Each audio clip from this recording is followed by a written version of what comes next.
Good morning, students. I hope that all you are fine at your home from COVID-19. In previous lecture, we discussed about the resource planning, resource conservation, and sustainable development. In this video lecture, we discuss rest part of the chapter first, resources and development, and our topic is land resource. Land resource. Land is a very important natural resource. Land कैसा resource है, सबसे पहले आप समझिए इसको कि ये कैसा रिसोर्स है, नेचुरल रिसोर्स है. Human being satisfied it's 95% of needs from the land resource. मनुष्य भूमि से अपने 95% आवश्यकताओं को क्या कर रहा है, पूरा कर रहा है. हम लैंड पर रहते हैं. We all perform our economic activities on land and we use in different ways. हम अलग अलग तरीके से लैंड का क्या करते हैं, यूज़ करते हैं. जैसे लैंड पर हम एग्रीकल्चर भी करते हैं, ट्रांसपोर्टेशन भी करते हैं, कम्युनिकेशन भी का जो हमारा स्प्रेड होता है वो सब चीज़ें हम कहाँ करते हैं, लैंड के ऊपर करते हैं. As you know the area of India is 3.28 million kilometre square and India has variety features like the plains, plateaus, mountain, island, deserts, etc. Out of the 3.28 million kilometer square, we have 43% part covered by plains. देखिए जो total हमारा area है उसके 43% part पर आपके क्या पाए जाते हैं, मैदान पाए जाते हैं. और मैदानों पर जो हमें सबसे इम्पोर्टेंट जो हम एक्टिविटी करते हैं वो आपकी कौन सी है, फर्स्ट आपकी क्या होगी, एग्रीकल्चर एंड इंडस्ट्री. ये दोनों आपके जो इम्पोर्टेंट इकोनॉमिक एक्टिविटी है उसके लिए सपोर्ट करते हैं. 30% पार्ट पर बच्चों हमारे पास क्या है, माउंटेन्स है. क्या है बेटा, माउंटेन्स. आपको पता है कि माउंटेन्स जो हैं वो क्या है, रिच सोर्स ऑफ वाटर है. रिच सोर्स ऑफ वाटर, क्योंकि जितने भी परनेनियल रिवर है वो आपकी कहाँ से निकलती है, माउंटेन से निकलती है. और सेकंड बेटा जो माउंटेन्स का हमारे लिए कि ये रिच सोर्स ऑफ क्या होते हैं, बायोडाइवर्सिटी होता है. Rich source of biodiversity. 27% part पर हमारे पास क्या है बेटा, प्लेट्यूज है. क्या है बेटा, प्लेट्यूज, जिन्हें हम क्या कहते हैं, जिन्हें हम पठार कहते हैं. और पठार में हमें जो सबसे इम्पोर्टेंट क्या मिनरल्स मिलते हैं, rich in minerals. Rich in minerals. ये सारा का सारा जो लैंड पार्ट है ये हमने उसको क्या कर रखा है, डिवाइड कर रखा है कि 43% पार्ट पर प्लेन्स हैं जो एग्रीकल्चर और इंडस्ट्री को सपोर्ट करें, 30% पे आपके माउंटेन्स है, resource of water and biodiversity, और 27% पार्ट पर अपने क्या है, प्लेट्यू हैं जो रिच सोर्स ऑफ क्या होते हैं, मिनरल्स होते हैं. इसके अलावा हम जो लैंड है उसका यूज़ कहाँ कहाँ करते हैं, तो लैंड का हम वैरायटी पर्पजेज़ के लिए यूज़ करते हैं. लैंड का हम यूज़ किस में कर लेते हैं, एग्रीकल्चर के अंदर. हम अपना जो लिविंग है वो भी कहाँ करते हैं, लैंड के ऊपर करते हैं. ट्रांसपोर्टेशन भी किसके ऊपर करते हैं, लैंड के ऊपर करते हैं. कम्युनिकेशन सिस्टम भी हमारा किसके ऊपर होता है, लैंड के ऊपर होता है. तो मोस्टली 95% जो ह्यूमन नीड्स हैं वो किससे पूरी कर रहे हैं, वो हम क्या कर रहे हैं, लैंड से क्या कर रहे हैं, पूरी कर रहे हैं. तो ये आपका जो इम्पोर्टेंट टॉपिक है इसको आपको एनसीईआरटी से क्या कर लेना है, रीड कर लेना है, जो पेज नंबर किस पे दिया हुआ है, 5 पे दिया हुआ है. नेक्स्ट आपका जो पार्ट आता है बच्चों वो आता है लैंड यूटिलाइजेशन, कि हम लैंड का वैरायटी ऑफ पर्पजेज के लिए हम क्या कर रहे हैं, यूज़ कर रहे हैं. तो जब हम लैंड यूटिलाइजेशन की बात करेंगे, लैंड यूटिलाइजेशन, तो डियर स्टूडेंट्स हम बात करेंगे सबसे पहले कि सबसे पहले जो लैंड यूटिलाइजेशन है वो है हमारा फॉरेस्ट कवर. फॉरेस्ट कवर देखिए बच्चों 1952 के अंदर नेशनल जो इंडिया की नेशनल फॉरेस्ट पॉलिसी आई थी उसके according 33% part of India should be covered by forest, but unfortunate we have only 21.67%. अब 24% है, लेकिन आपका एनसीईआरटी में जो डाटा है वो लगभग 22% के लगभग आपका क्या दिया हुआ है, डाटा दिया हुआ है.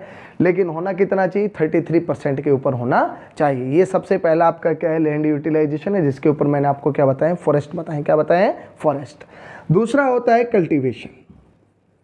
कल्टीवेशन में आपको दो टर्म याद करनी पड़ेगी जो काफ़ी इंपॉर्टेंट है।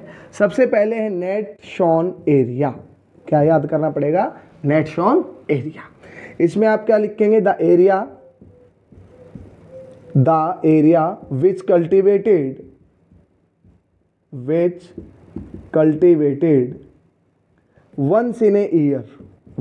इन ए ईयर, उसको आप क्या कहेंगे? Net sown area. एक होता है आपका ग्रोस क्रॉप्ड एरिया। क्या होता है? Gross cropped area. तो इसके अंदर सिंपल सी बात यह है, आप पहले तो करेंगे नेट शॉन एरिया और इसके अंदर वो लैंड को आप प्लस करेंगे which cultivated more than once in a year. Net sown area plus the land which cultivated more than once in a year। तो ये आपका क्या हो जाएगा? Gross cropped area. तो कल्टीवेशन में हमें दो पॉइंट पढ़े हैं, एनएसए और GCA. Net sown area, the area which cultivated once in a year, वो आपका नेट शोन एरिया हो जाएगा। ग्रोस क्रॉप्ड एरिया आप नेट शोन एरिया में क्या प्लस करेंगे? The land which cultivated more than once in a year, that is known as gross cropped area. इसके अलावा आपकी क्या होती है? लैंड, बैरन लैंड भी होती है, जिसके ऊपर हम क्या नहीं कर सकते हैं, जिसके ऊपर हम खेती नहीं कर सकते हैं, उसको हम क्या कहते हैं? बंजर भूमि। एक होती है बेटा current fallow land.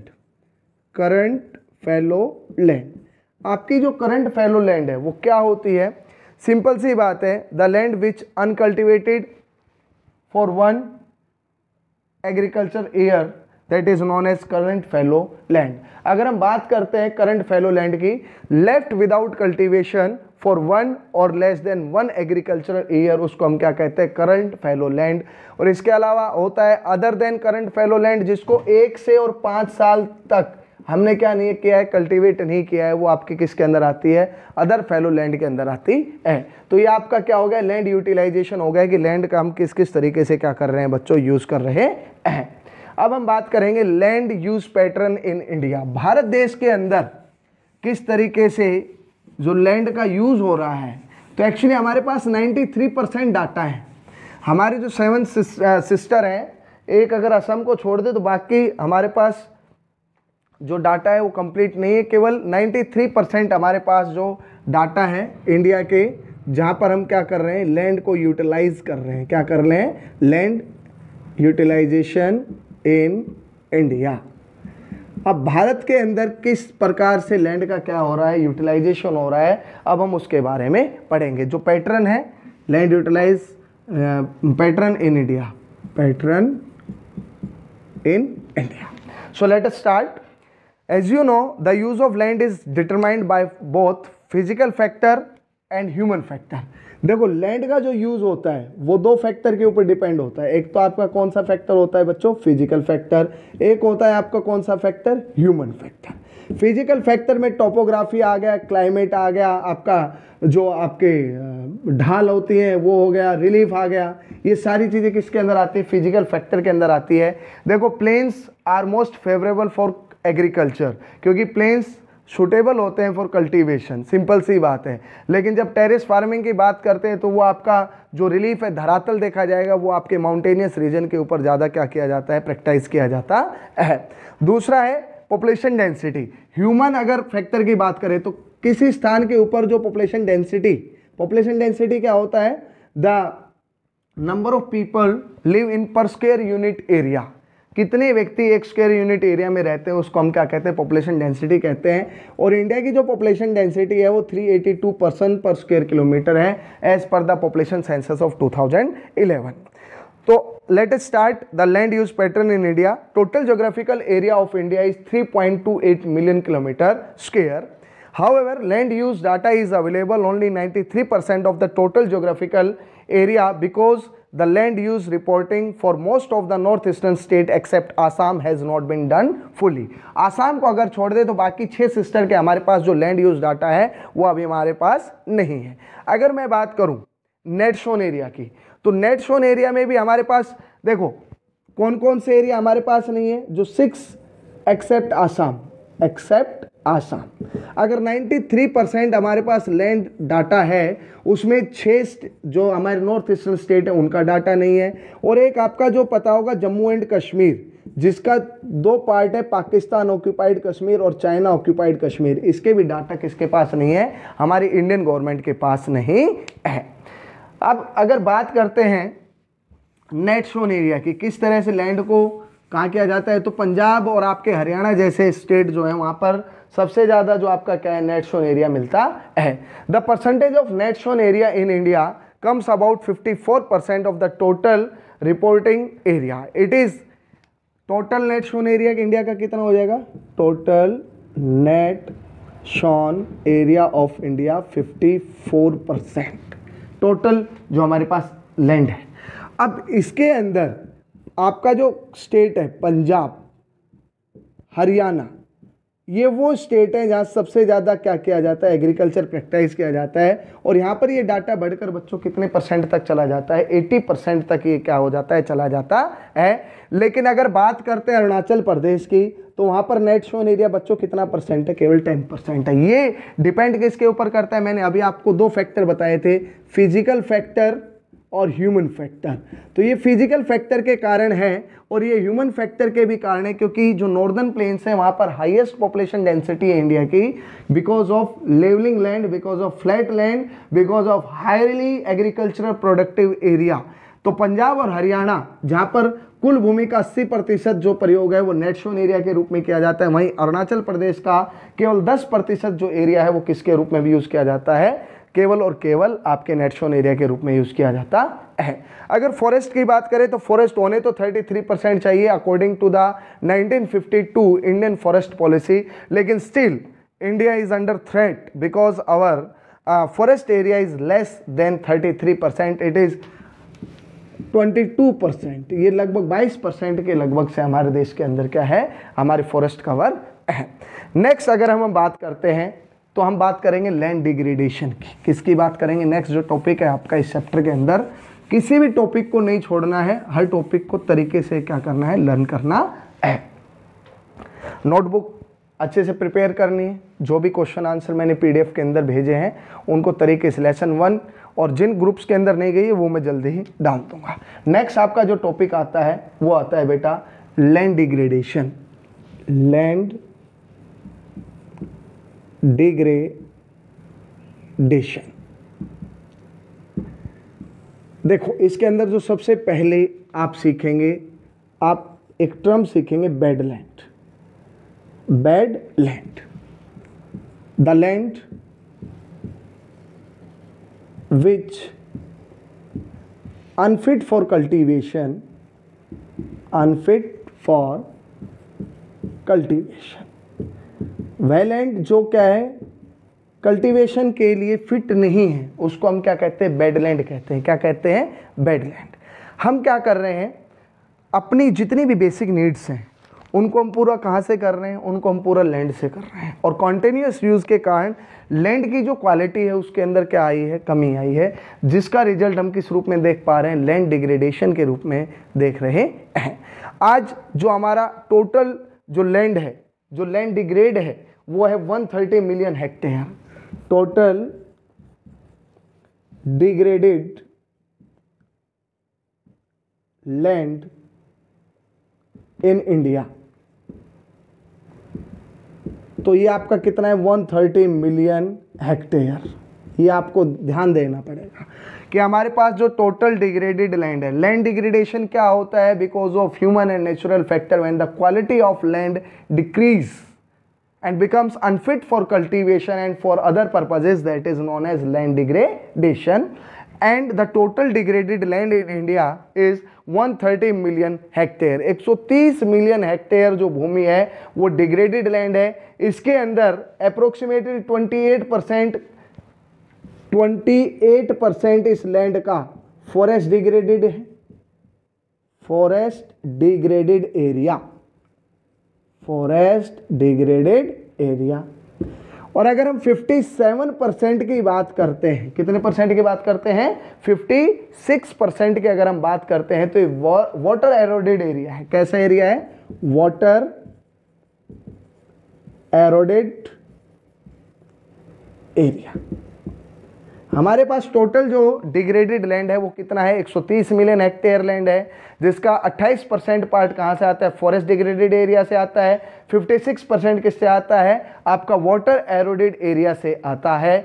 And rest of the affected by the saline and alkaline deposits, और जो बाकी है वो सैलाइन, वाटर के अंदर सैलिनिटी कब बढ़ती है, ड्यू टू ओवर इरिगेशन। जब हम ओवर इरिगेशन करते हैं तो सैलिनिटी का जो लेवल है वो क्या हो जाता है, बढ़ जाता है। इसके अलावा अब हम बात करेंगे कॉजेज की, कौन कौन से ऐसे कारण हैं जिसके कारण से क्या हो रही है, लैंड डिग्रेड हो रही है।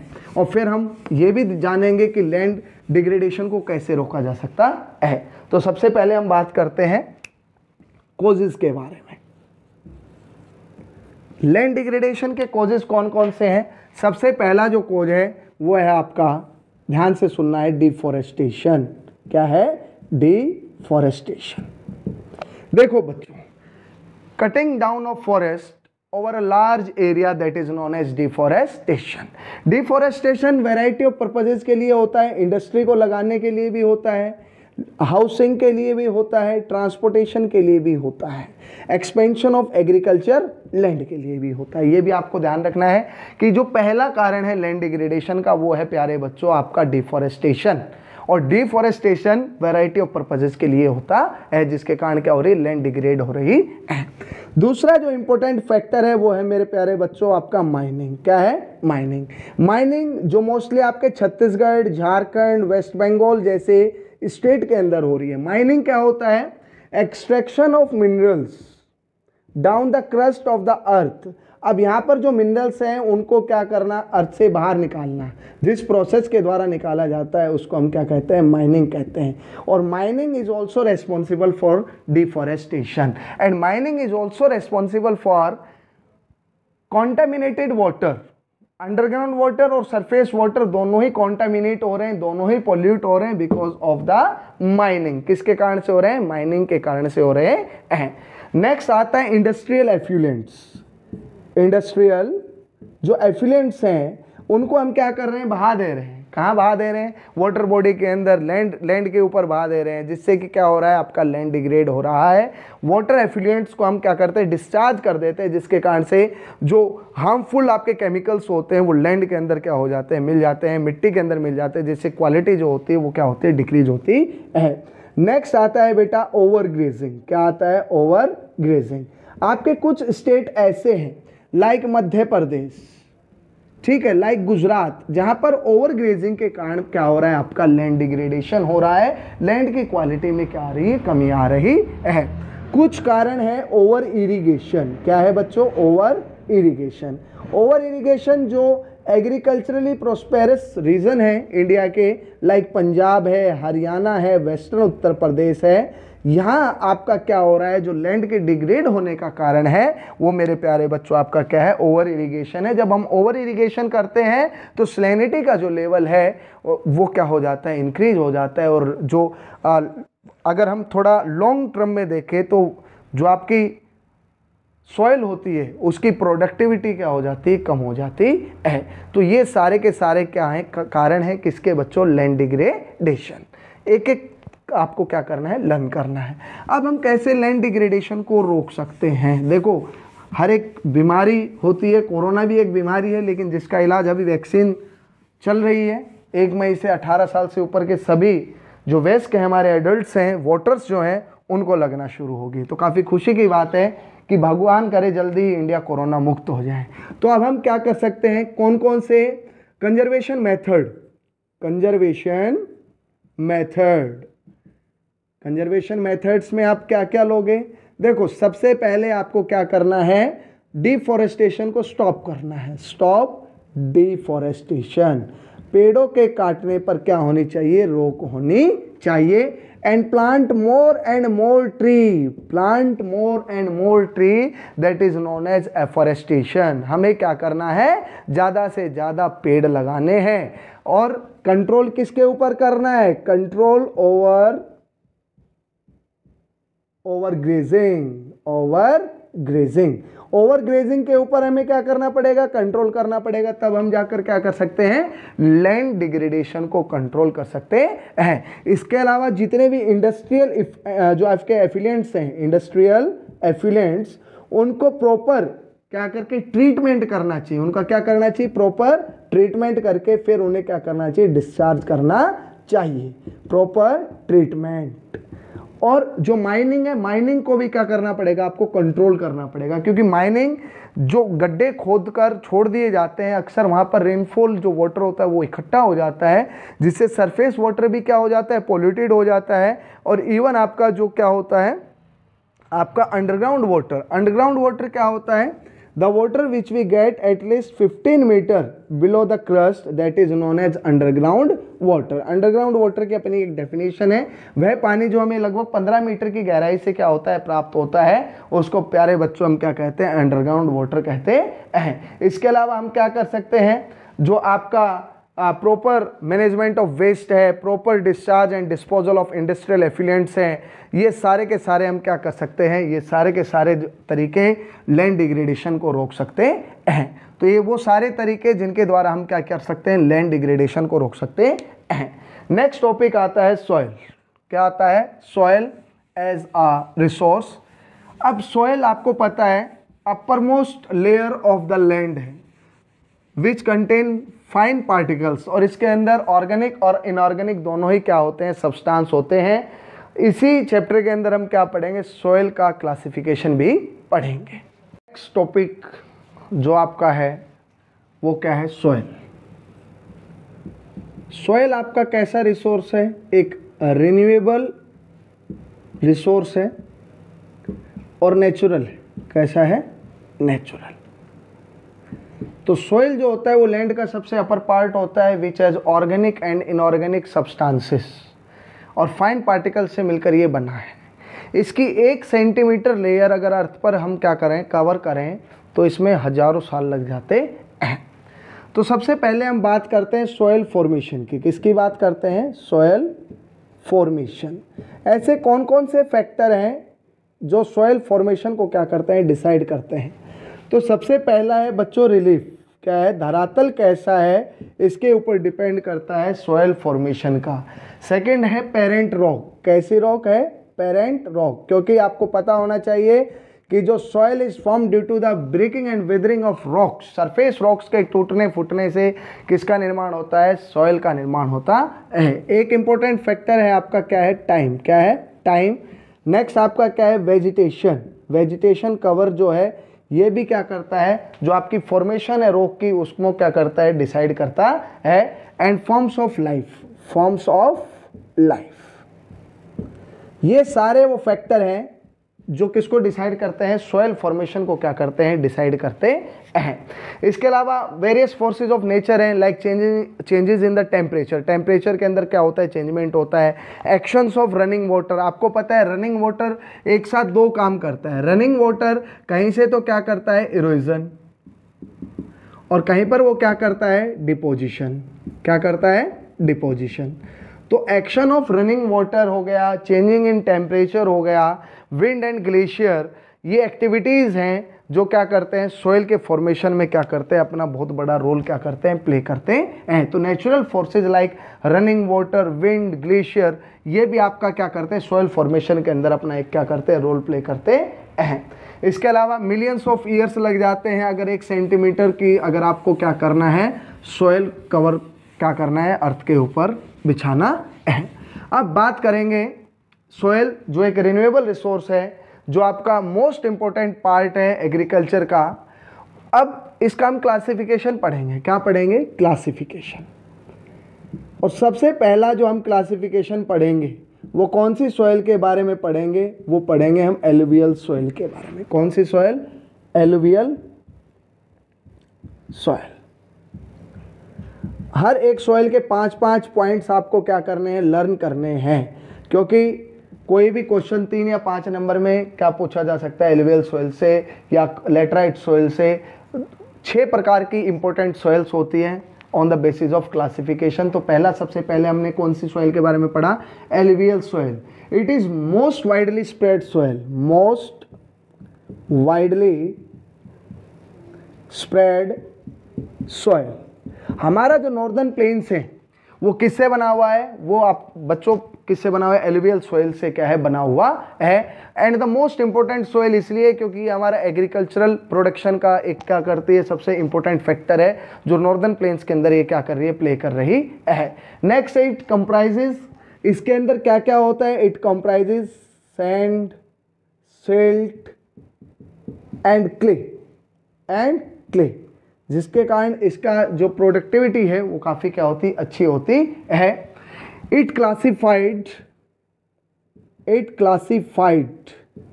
As bangar and khadar. अब बांगर एंड खादर अगर हम एलुवियल सॉइल को डिवाइड कर रहे हैं तो on the basis of age कर रहे हैं, on the basis of age we can classify the alluvial soil into two parts, bangar and khadar. मैं 3 नंबर का क्वेश्चन है इंपॉर्टेंट। बांगर आपकी कौन सी सॉइल है, ओल्ड एलुवियल सॉइल है। खादर आपकी कैसी सॉइल है, न्यू एलुवियल सॉइल है। बांगर जो है ये लेस फर्टाइल है, कैसी है, लेस फर्टाइल। ये क्या है, मोर फर्टाइल है।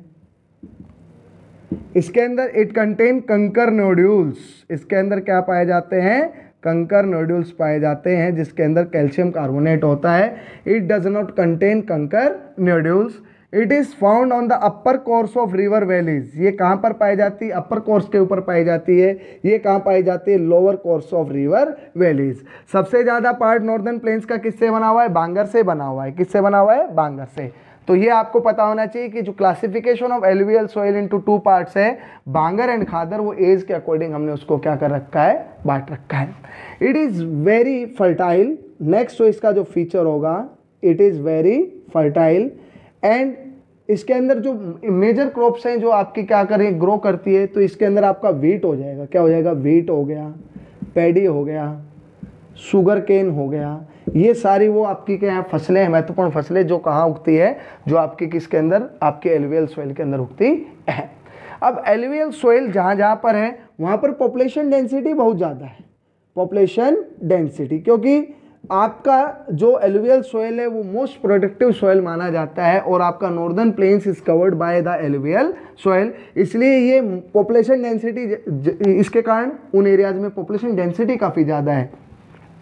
यही कारण है कि northern plains is highly population density. क्यों है, क्योंकि यहाँ पर एग्रीकल्चर एक मेजर ऑक्यूपेशन है, जिसके कारण लोग वहाँ पर कौन सी इंटेंसिव सब्सटेंस फार्मिंग क्या करते हैं, प्रैक्टिस करते हैं। अब ये कहाँ कहाँ पाई जाती है, ये आपकी राजस्थान के अंदर, गुजरात के अंदर, पंजाब, हरियाणा, ये वो स्टेट हैं जहाँ पर आपकी कोस्टल, ईस्टर्न कोस्टल प्लेन के ऊपर भी आपकी कौन सी सॉइल पाई जाती है, आपकी एलुवियल सॉइल पाई जाती है। तो ये आपकी जो फर्स्ट सॉइल है जिसके बारे में आज हमने पढ़ा, वो है आपकी कौन सी सॉइल, एलुवियल सॉइल। इसके 5 फीचर्स कम से कम आपको क्या करने हैं, लर्न करने हैं। नेक्स्ट जो आपका सॉइल है वो आता है ब्लैक सॉइल। कौन सी सॉइल, ये आप इंपॉर्टेंट आपको पॉइंट्स क्या कर लेने हैं, लर्न करने हैं और एनसीईआरटी रीड करनी है। नेक्स्ट जो सॉइल हम पढ़ेंगे उस सॉइल का नाम है ब्लैक सॉइल। कौन सी सॉइल, ब्लैक। देखो बच्चों, ब्लैक सॉइल के 2 अदर नेम्स हैं, 2 अदर नेम्स। फर्स्ट है ये आपका कॉटन सॉइल। कौन सा सॉइल है, कॉटन सॉइल। कॉटन सॉइल इसलिए इसको ऐसे बोला जाता है बिकॉज कॉटन जो आपकी मोस्ट फेवरेबल क्रॉप है, जो आप किसके अंदर ग्रो होती है, ब्लैक सॉइल के अंदर ग्रो होती है। दूसरा इसका जो नाम है वो है रेगर सॉइल। कौन सी सॉइल, रेगर सॉइल। इसको रेगर सॉइल क्यों कहा जाता है, क्योंकि इसका कलर कैसा होता है, ब्लैक होता है, इसलिए इसको क्या कहा जाता है, रेगर सॉइल कहा जाता है। तो ये आपको फर्स्ट पॉइंट आपका ये यहाँ पर बन जाता है। अगर सेकंड पॉइंट आपको याद करना है तो इसमें आपको याद करेंगे made up of fine clay matter. ये किससे बनी हुई है, फाइन जो क्ले मैटर है उससे क्या है, मिलकर बनी हुई है। और जो सबसे इंपॉर्टेंट पार्ट है इसकी जो वाटर होल्डिंग कैपेसिटी है, वाटर होल्डिंग कैपेसिटी वो सबसे ज़्यादा है। ड्राई सीजन के अंदर इसके अंदर क्या पड़ जाते हैं, क्रैक्स पड़ जाते हैं। किसके अंदर, आपकी ब्लैक सॉइल के अंदर। और स्टिकी कब हो जाती है? जब इसके अंदर क्या होता है, पानी क्या होता है, ज़्यादा हो जाता है। स्टिकी तब होती है जब ये वेट हो जाती है। और क्रैक्स कब पड़ते हैं? जब इसमें क्या आ जाती है, ड्राइनेस आ जाती है। ये आपको क्या करना है, लर्न करना है। It is ideal for the cultivation of which crop? Cotton crop. That's the reason it is known as cotton soil. इसको क्या कहा जाता है, कॉटन सॉइल भी कहा जाता है। नेक्स्ट अगर आपको याद करना तो ये आपको वेट जब होती है तो कैसी हो जाती है, स्ट्रिकी। और अगर आपकी ड्राई हो जाती है तो इसके अंदर क्या पड़ जाते हैं, क्रैक्स। ये जो इंपॉर्टेंट फीचर्स है ये कौन सी सॉइल के बारे में है, ब्लैक सॉइल के बारे में है। ब्लैक सॉइल की जो मोस्ट फेवरेबल क्रॉप है वो आपकी कौन सी है, कॉटन है। इसलिए इसको क्या कहा जाता है, कॉटन सॉइल भी कहा जाता है। ये भी आपको क्या करना है, लर्न करना है। अब ये कहाँ कहाँ पर पाई जाती है? It is found mainly in the peninsular reason. आपका जो गुजरात है, आपका जो महाराष्ट्र है, गुजरात, महाराष्ट्र, कर्नाटक, ये वो इंपॉर्टेंट आपके स्टेट्स हैं। मालवा प्लेटू भी जिसके अंदर आता है, सौराष्ट्र ऑफ छत्तीसगढ़ भी आता है, जिसके अंदर आपकी क्या पाई जाती है, ब्लैक सॉइल पाई जाती है। यह आपकी दूसरी इंपॉर्टेंट सॉइल है जिसका नाम क्या है, आपका ब्लैक सॉइल, जिसको कॉटन सॉइल और रेगड सॉइल के नाम से जाना जाता है। Dear students, today we discuss about the soil, its classification. Today we discuss only the two types of soil. First is alluvial soil, second is cotton soil, black soil or regular soil. And before this we discussed about the soil formation and the land use pattern in India. I hope कि आपको ये पूरा सब कुछ समझ में आ गया होगा। आपको NCERT रीड करनी है और इसका जो रेस्ट ऑफ द पार्ट है वो नेक्स्ट वीडियो के अंदर हम कवर करेंगे और जल्द ही हम इस चैप्टर को क्या कर देंगे, खत्म कर देंगे।